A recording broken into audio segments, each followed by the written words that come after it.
Hey folks, just thought I'd give you a quick update on the shop. I've pretty much got everything done, and I just got a new GoPro Hero 3, so 3 Plus Black Edition, I think. I'm not too sure, but I just got one of these and I want to play around with it and see how it works, so why not take the opportunity to blab about the shop. So anyway, it's all pretty much done. This black metal cabinet is already proving to be awesome for chemicals and bigger paint and bigger containers like that. Really cool. My drill press will pretty much always be here. I like it, that location.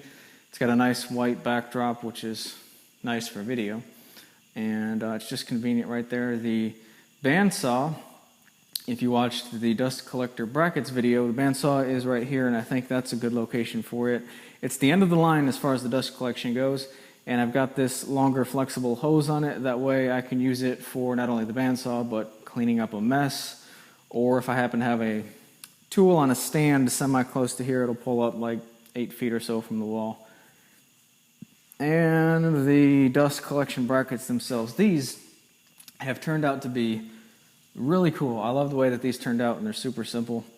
The dust collection pipe goes all the way to this corner, and I have two 45-degree elbows and a fire extinguisher that I need to mount in a better location. I'm thinking somewhere right here, easily accessible and not right there. But I've also got another one by the door back there, and I need to get another one by the front, big door of the garage. It's my wood shop now, and I don't want to burn it down, so a lot more safety precautions, I guess. Not to say that I didn't in the last shop, but I don't know, you get a little bit more paranoid when it's your own. I do anyway, or I am anyway. So back to the dust collection pipes. It goes back that way, but first is the table saw, and I spilled some water on here and I thought I got it all up, but I didn't. It's starting to rust a little bit. That hurts just a little bit. Got to get that cleaned. Anyway, the outfeed table used to be the old assembly table, and that Moxon vise right there has turned out to be very, very awesome. I've gotten a lot of use out of this thing already, and I plan to get a lot more. I've beat it up and it's holding up. I've beat it up and it's holding up just fine. It's actually one of my better performing videos on YouTube. I was very surprised. I kind of made that as a last minute kind of video, and it's performing really well, so that's pretty cool. And it's a lot cheaper than those Moxon vise kits you can buy on the internet that are just, wow, they're expensive.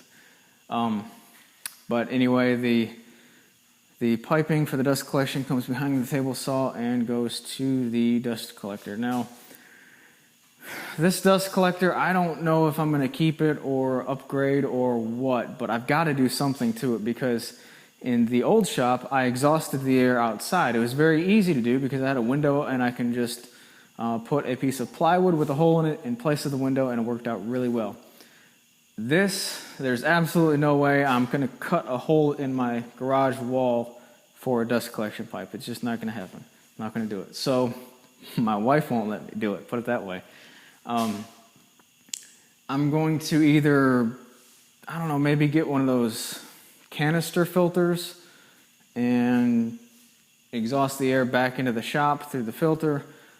But if I'm going to go that route, then I might just have the urge to kind of splurge on one of those rolling mini cyclone, like $700, $800 units, something like that.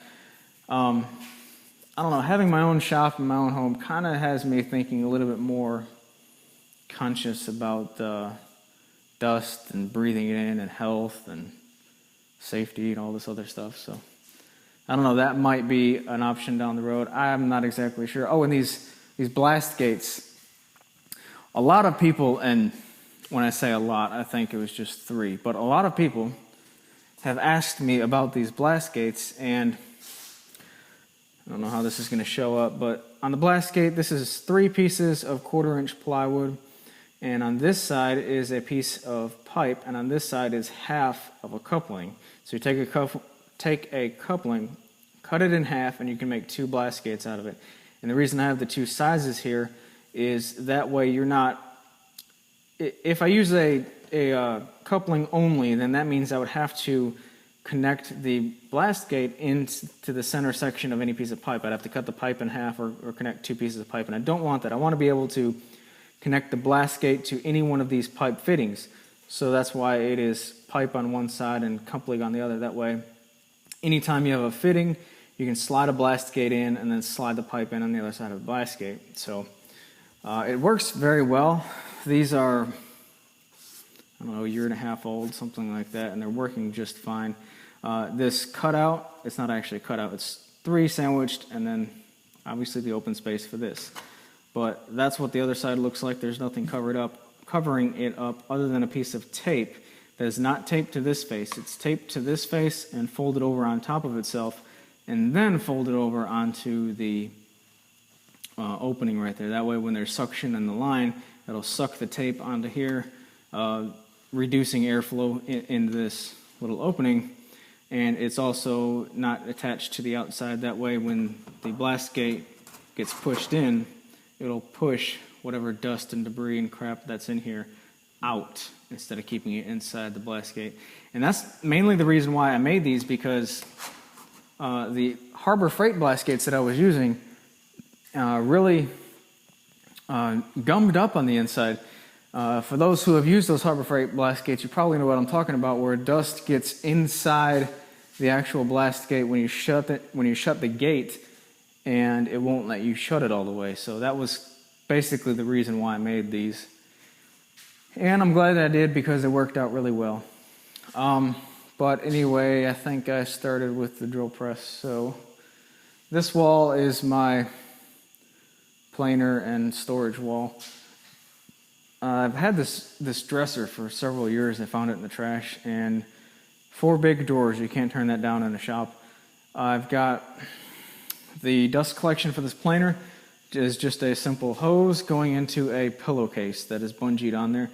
Now it's a pillowcase, so it's not like, 0.5 micron filtration.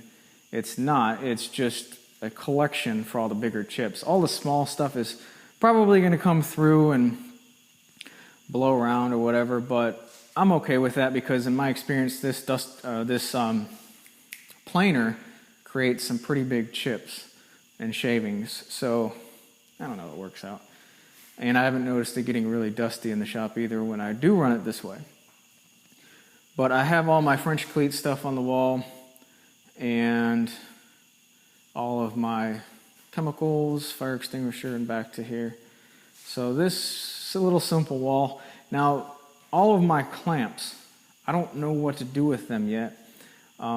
Maybe put them up there. That's a good space for something, but it's kind of it's kind of in the way and a little bit too high because of the pipe. Or I could put them on this back wall somewhere. I'm not exactly sure, but I don't even know what kind of don't even know what kind of clamp rack to make, really, because I've got like a Frankenstein style clamp setup. There's all kinds of different clamps, so it's not really convenient to make something. But anyway, that's pretty much it. I've rambled for a while now, so that's just a little shop update. You guys take care.